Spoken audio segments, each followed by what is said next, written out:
compañero y amigo Ricardo Sevilla. Ricardo, bienvenido a Sin Censura. Querido Toño, público memorioso, un gusto como siempre compartir el espacio libre como el viento. Aquí escuchando muy atentamente esta cobertura importante y necesaria que hace nuestro amigo y compañero Vicente Serrano para la audiencia de Sin Censura. Está platicando ahí con actores muy importantes y muy interesante que prácticamente se abra camino el secretario de Gobernación.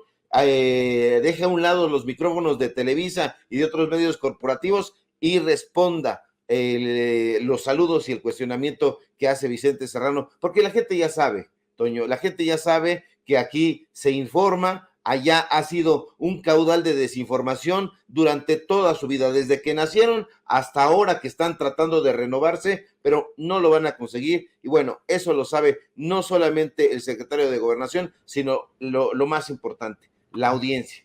Aquí se está trabajando periodismo serio, y eso lo sabe la audiencia, lo conoce muy bien y ya no se quiere desinformar. De modo que estamos muy contentos de participar, como siempre, en este espacio. Y te advierto, mi querido Ricardo, que seguramente van a llegar ahí los personalidades, se les pueden llamar así, mientras estamos platicando tú y yo, así que a lo mejor vamos a tener que enlazarnos directamente con Vicente, pero yo sé que tú entiendes como alguien que ha estado en los medios durante tantos años y que ya hace la sándwich en cuanto a este tipo de situaciones, así que ¿qué te parece que vamos primero con este tema? Que va mucho a colación de las declaraciones que nos han hecho hoy aquí en Sin Censura, tanto el secretario de Gobernación como uno de los diputados con declaraciones más fuertes de ese cuerpo legislativo, Sergio Gutiérrez Luna. Justamente hoy tú nos vas a hablar de pues, la presencia de personajes muy cuestionables en la presentación del libelo de Lorenzo Córdoba y de Ciro Murayama, este libro que escriben en coautoría según esto, y pues cómo es que hasta lo defiende Carmen Aristegui. Estuvo ahí Carlos Alarraqui, estuvo Roberto Madrazo y estuvo Carmen Aristegui, quien hasta tomó parte de ese panel en el que presentaban este libelo terrible. Y bueno, pues no sé, hoy en la conferencia, hoy más bien en las declaraciones que tomamos, se menciona una supuesta campaña que podría enfrentar tanto el secretario de Gobernación como el presidente López Obrador, y cómo es que hasta cuentan los días para que se larguen estos dos y dejen de hacerle daño a la democracia. Así es, no solamente lo están contando Sergio Gutiérrez Luna, lo está contando prácticamente toda la población consciente. Desde luego están muy tristes, están muy desangelados en la oposición porque no han logrado despuntar, pese a toda la ayuda que han recibido del consejero Ciro Murayama y del presidente del Instituto Nacional Electoral, Lorenzo Córdoba, no han logrado despuntar. Han obstaculizado elecciones, desde luego, empezando por la del 18, desde luego, pero no han logrado mermar el poder político, el poder de convocatoria que tiene el partido Morena. Y bueno, pues vaya tarde narcisista la de ayer, en efecto, vaya tarde que tuvieron en San Ángel Lorenzo Córdoba y su palafrenero favorito, Ciro Murayama. Digamos, el dúo dinámico de la antidemocracia en este país, gente que en efecto ha dañado muchísimo el ejercicio democrático en nuestra nación, y fueron a presentar este libelo, como perfectamente le llamas, que se titula La democracia no se toca. Siempre ha sido un enigma para nosotros, quienes nos dedicamos a escribir libros, quienes nos dedicamos a escribir columnas periodísticas, reportajes, etcétera. Siempre ha sido un misterio. ¿De dónde sacan tiempo estos personajes? ¿No se supone que el Lorenzo Córdoba y Ciro Murayama están trabajando de tiempo completo en el INE? Entonces, ¿a qué hora demonios tienen hora y tiempo para sentarse y escribir y reflexionar, pensar? La gente no se está chupando el dedo y sabe muy bien que no da tiempo de escribir a estos personajes. O están escribiendo por ellos sus escritores fantasmas, o la otra, están desatendiendo los quehaceres que deberían de encabezar para ponerse a escribir. Pero bueno, ahí en esta presentación, sobándoles la espalda como deben hacer los buenos porristas, estuvieron, como bien dices, Carmen Aristegui, pero también estuvo Jacqueline Pechard, que formó parte también del panel de presentadores, una lisonjera marca demonio, por cierto, exconsejera del IFE, propuesta por Ernesto Zedillo Ponce de León. Eso no hay que olvidarlo, porque siempre hay que aportar los datos duros, no solamente las cosas de color que en ciertos medios de comunicación siempre tratan de sacar. No, ahí también sobándole la espalda a sus muchachos. En esta presentación narcisista no podía faltar Pepe Goldenberg, el expresidente del IFE y orador principal, recordémoslos, en la desangelada marcha disque en defensa del INE. Y ahí, para intercambiar aplausos, elogios, adulaciones, también se dieron cita entre el público, pues uno de los publicistas consentidos de los conservadores, Carlos Alarraqui, que usted ya sabe, es un tipo clasista, es un tipo racista y es un tipo corrupto, así sin más. Y bueno, pues ahí estará muy en contra de la Cuarta Transformación, pero no parece nada atento a lo que estaba diciendo Lorenzo Córdoba, porque fue exhibido durante la presentación, estaba muriéndose de tedio y bostezaba una y otra vez con ánimo de devorarse toda esa mugre y toda esa inmundicia. Pero bueno, ¿de qué se trata el libro, Toño? De cómo preservar al impoluto INE, de los maléficos planes que tiene el doctor Caligari, según ellos que tenemos aquí por presidente. Pero como en la presentación del libro, el consejero presidente del INE insistió en que los cambios legales impulsados por López Obrador y Morena dinamitan las elecciones, hay que hablar a propósito de eso. No, para nada. Usted lo sabe muy bien, público memorioso, lo sabe perfectamente. Aquí no se está tratando de dinamitar ninguna elecciones, no se está tratando jamás de emponzoñar la democracia. Al contrario, todo al revés, porque la democracia en este momento refleja el vigor que se tiene en este preciso momento. Porque la gente está muy consciente, la gente ya sabe perfectamente qué es discernir entre lo que le están diciendo y entre lo que le están tratando de vender, o sea, y sabe muy bien cuál es la realidad del país, sabe muy bien que estos personajes que han sido exhibidos una y otra vez como corruptos están del lado de la derecha. Se decía hace un momento que se habían revelado como unos traidores al pueblo de México. No, siempre lo han sido. Desde el primer momento en que llegaron al Instituto Federal Electoral de la mano precisamente de Pepe Goldenberg, este dúo dinámico, Ciro Murayama y Lorenzo Córdoba, siempre sabíamos de qué lado venían. Y, por cierto, ahí estaba Pepe Goldenberg, y Pepe Goldenberg se hizo un panegírico atroz sobre pues lo que publicaron este par de personajes, pero no, el ejercicio democrático en este momento, Toño, refleja perfectamente los hábitos y las costumbres que se van a hacer ordinarias en nuestro país y que estos personajes no querían, y no querían por una simple y sencilla razón, porque están interesados en el dinero, porque el IFE y el INE siempre funcionaron como una especie de cueva de Alí Baba, donde los mejores amigos entraban, se les daban ahí puestos claves, se tenían ahí amigos, hermanos, primos, concubinarios, concubinas, amantes, cuates de ocasión, se tenía ahí contratos con el Tribunal Electoral, lo cual es un despropósito, se tenían contratos con la revista Nexos, se tenían contratos con la revista Letras Libres, se tenía contrato con todos los consejeros presidentes prácticamente, y hoy volvemos a verlo, hoy volvemos a ver ahí a Carmen Aristegui, esta mujer que en algún momento nos engañó, o nos dejamos engañar, mordimos el cebo y la creímos una periodista seria, sensata, y que después, ya más frías las cosas, nos percatamos de que no es sino alguien más que conforma parte de esta planta de opinadores que no son periodistas y que están ahí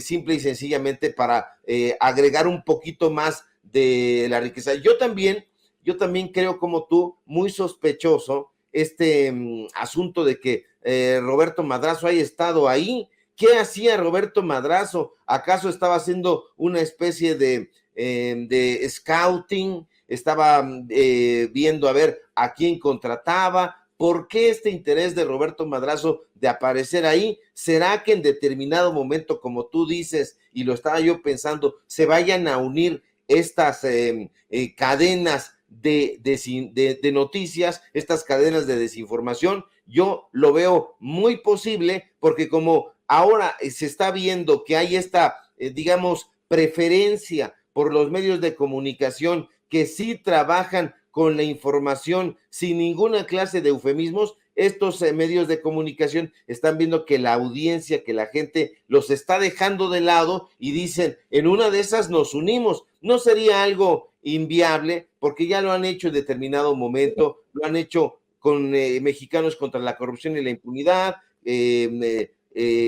Ricardo, etcétera. Sí, en efecto, una muy interesante entrevista que le hacen ahí al diputado del Partido del Trabajo, Gerardo Fernández Noroña. Y bueno, pues continuemos, querido Ricardo, con nuestra participación. Estabas hablando ahora de pues esta situación que podría ocurrir, que suena a un vaticinio, a un pronóstico, pero que tiene muchas bases para fundamentarse. El hecho de que ya en algún momento podamos ver a Larraqui, a Carmen Aristegui y a Roberto Madrazo juntos en un medio de comunicación. Carlos Alarraqui tiene su pues portal flatulento que es de la ultraderecha y del racismo absoluto, en el que desfilan los peores de los peores. Roberto Madrazo tiene su medio ultrachayoteril que él mismo ha reconocido detentar. Y también tenemos a una Carmen Aristegui que de un tiempo a la fecha, bueno, pues ha sido enfrentada con una serie de planteamientos. Ahora esos tres se encontraron con su amigo Lorenzo Córdoba, ahí se quedaron en esta presentación del libro. ¿Qué nos puedes decir sobre esto, mi querido Ricardo?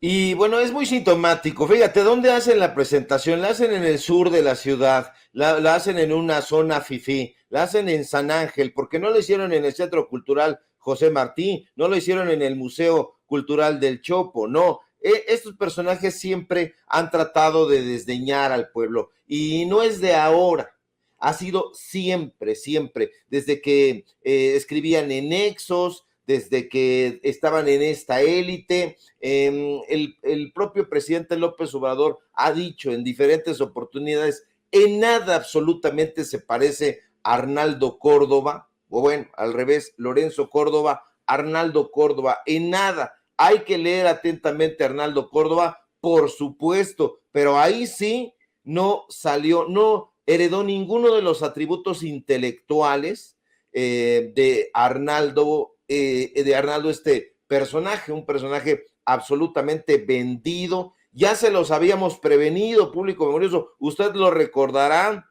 lo publicamos en diferentes medios de comunicación, en los famosos textos que aparecieron en 2019, donde decíamos que Lorenzo Córdoba se reunía a puerta cerrada en Letras Libres, ahí en el sur de la ciudad, en la calle de Chilaque. Ahí tenían reuniones a puerta cerrada y las tenían pocos meses antes de que fuera la elección de 2018. ¿De qué estaban hablando? Se estaban poniendo de acuerdo. Entonces coincido en lo que dice Noroña. Este no es un árbitro vendido, no. Este cuate juega en el equipo contrario. ¿En qué equipo? En el equipo sin más de la derecha, en el equipo de los conservadores. Lo vemos una y otra vez en entrevistas a modo, en Latinus precisamente, ahí con Carlos Loret de Mola, esta presentación en la que consiente participar Carmen Aristegui, me parece terrible porque no hay un personaje crítico. Eso le agregaría bastante y haría creer por lo menos que sí quieren incluir a voces disidentes, pero no es de esa manera. Son puros personajes a modo que están presentando este libelo, y está insisto, Jacqueline Pechard, cedillista, está José Woldemar, salinista a plenitud, gente de la derecha absoluta. Y bueno, pues no valía la pena que usted dejara de hacer las cosas que estaba haciendo en domingo para ir a ver a estos personajes intercambiando adulaciones, intercambiando besos y apapachos, cachondeos intelectuales y periodísticos. La gente ya no quiere eso. La gente prefiere apagar ya la televisión, lo hemos leído aquí, lo hemos visto, lo sabemos muy bien, porque esos medios de comunicación están ya completamente al desnudo y la gente sabe muy bien que van a intentar golpear a la democracia una y otra vez. Se va en 60 días, Toño, se va en 60 días. Aquí el problema, y sobre el que se ha hablado poco, es ¿quién vendrá? ¿Quién vendrá? Este sujeto a lo mejor no se va a Latinus, pero sí sabemos que tiene su plaza segura en la Universidad Nacional Autónoma de México, que ahí se le están guardando, que ahí le están calentando el escritorio para que llegue cuando quiera a sus anchas, mientras sus amigos de Letras Libres están denunciando plagio y corrupción de parte de una profesora que tenía trabajando ahí más de 40 años. Eso es de lo que no se habla, de la corrupción imperante que hay en la UNAM, que le va a permitir a Lorenzo Córdoba, después de esos 60 días, regresar muy campantemente de esa corrupción que le permitirá a Guillermo Sheridan estar en donde sea que se encuentre en Seattle, haciendo absolutamente nada, y que la UNAM lo está solapando. Eso es lo que nos tiene que preocupar. ¿Quién sabe quién vaya a venir? Así que tenemos que permanecer muy alertas.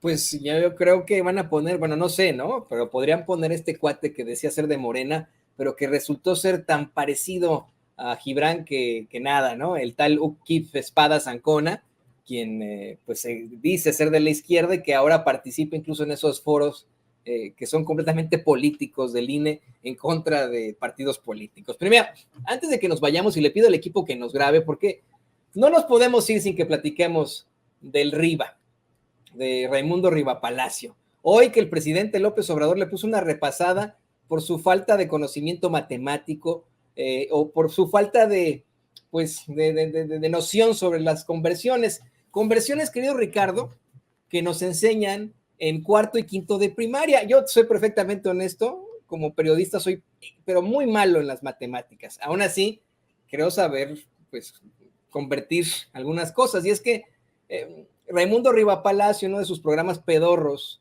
de Televisa, salió a decir que 10,000 billetes de $100 serían una tonelada de billetes, ¿no? Que no se podría ni encontrar en ningún lado, pero pues no hace bien la conversión.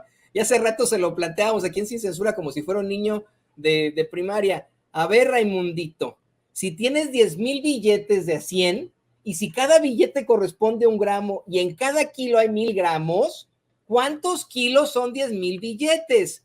Y el cuate pues salió con la reverenda estupidez de que es una tonelada, seguido por Sergio Sarmiento y etcétera. Y pues yo creo que en el salón les hubieran hecho el típico ¡ah! No sé qué opinas tú, mi querido Ricardo.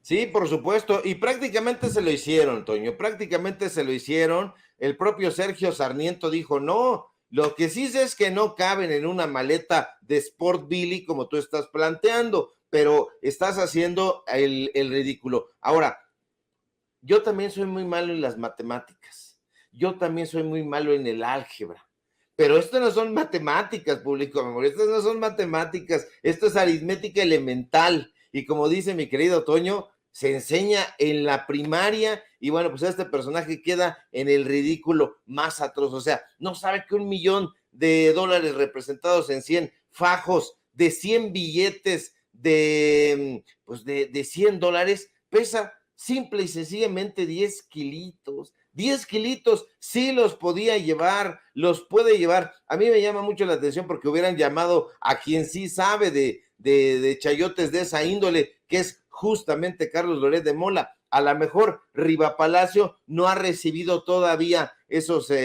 chayotes, o a lo mejor sí, y por eso se le cuatrapearon ahí las ideas y dicen, no, pues si yo he recibido una buena cantidad y no lo puedo cargar, no cabe en una maleta. Eso sería muy interesante preguntarle, oye, ¿y qué pesará una tonelada? O sea, a lo mejor le pagaron a él con billetes de 20 pesos, con billetes de Benito Juárez. No. Este personaje usted ya lo conoce muy bien, y eso ya llama la atención. Raimundo Rivapalacio, deje usted que haya trabajado para Carlos Salinas de Gortari, que eso ya lo hace del esnable. Deje usted que sea un sujeto que no hace periodismo.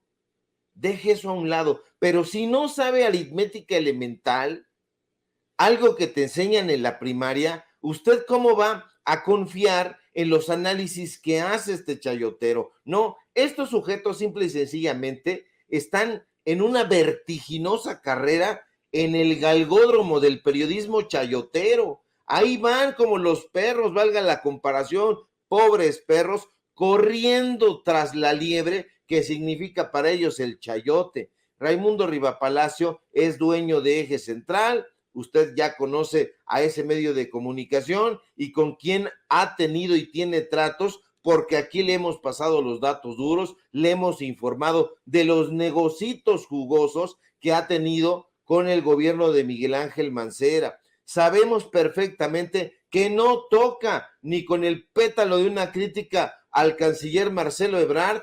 ¿Por qué? Pues porque de acuerdo con las propias fuentes que trabajan en ese medio de desinformación, estaría trabajando para el canciller. Por eso nunca, pero nunca lo vemos hacerle una crítica. Lo vemos hacerle una crítica al gobierno de la Cuarta Transformación por una sencilla razón, porque el gobierno de la Cuarta Transformación no ha cedido un ápice a todos los golpes, a todos los embates, y estos sujetos tienen la esperanza de ablandar al gobierno. Bueno, ahorita ya la han perdido por completo, porque pasados más de 4 años de este gobierno López Obradorista, ellos han dado cuenta que el presidente no cedió y no va a ceder, al contrario, los va a seguir exhibiendo. Sí hay austeridad republicana, sí alcanza el presupuesto y alcanza. ¿Por qué? Porque justamente se está empleando en programas sociales que son vitales, que son necesarios, que han sido urgentes desde hace muchos años, y que no se empleaba para eso, se empleaba para dárselos prácticamente a todos estos chayoteros. Por eso están llorando en los rincones, y por eso, insisto, utilizan sus medios de comunicación para golpear con la esperanza de que el guiño, eso ya lo decía Vicente Leñero en el manual de periodismo, justamente, que después le robó Carlos Marín. O sea, estos críticos que en realidad están tratando siempre de adherirse a sus criticados, los critican, los golpean con la esperanza de ser cooptados por sus criticados. Eso es lo que hacen en el fondo, Toño. Sí, y lo peor de todo es que incurren en una serie de pifias que desde tiempos memoriales han cuestionado en el periodismo internacional, que no se queda atrás, ¿no? Hay que decirlo con todas sus letras, siempre responde a líneas, pero ellos abiertamente no utilizan el rigor periodístico, que es lo más preocupante de todo.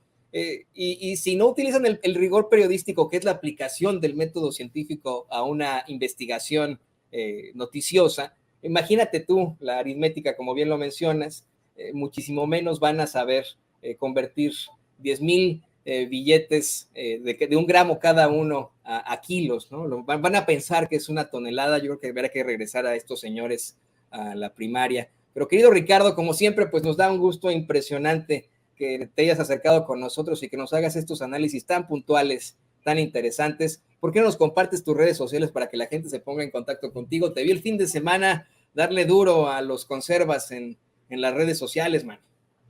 Hay que seguir haciendo este trabajo con datos duros. Así se llama nuestra participación, los datos duros, querido Toño. Mientras que la columna de Raimundo Rivapalacio, pues en el nombre lleva la penitencia. Se llama estrictamente personal. Así que ahí está la diferencia, los datos duros y estrictamente personal. Escribe desde el fondo de las vísceras. Nosotros no. Y para ello, querido Toño, público memorioso, pedimos que nos siga en nuestras redes sociales, en Twitter justamente, @Sevilla Crítico, en Facebook, Ricardo Sevilla, así nada más, en el portal de investigaciones periodísticas, Paralelo 24, échele un ojo a nuestro portal, síganos también en el canal Los Datos Duros, Ricardo Sevilla, Los Datos Duros. Hoy tenemos informativo y hablaremos de este tema y otros muy, muy importantes que se han acumulado durante el fin de semana y durante la jornada del día de hoy. Síganos, por favor, por supuesto, aquí en La Familia Sin Censura, de donde somos orgullosamente miembros y estamos participando al filo de las 11 de la mañana. Si todo marcha bien, querido Toño, público memorioso, nos encontramos por aquí el día de mañana. Así es, y aquí estaremos esperando, por supuesto, la participación de nuestro querido amigo escritor y colega periodista Ricardo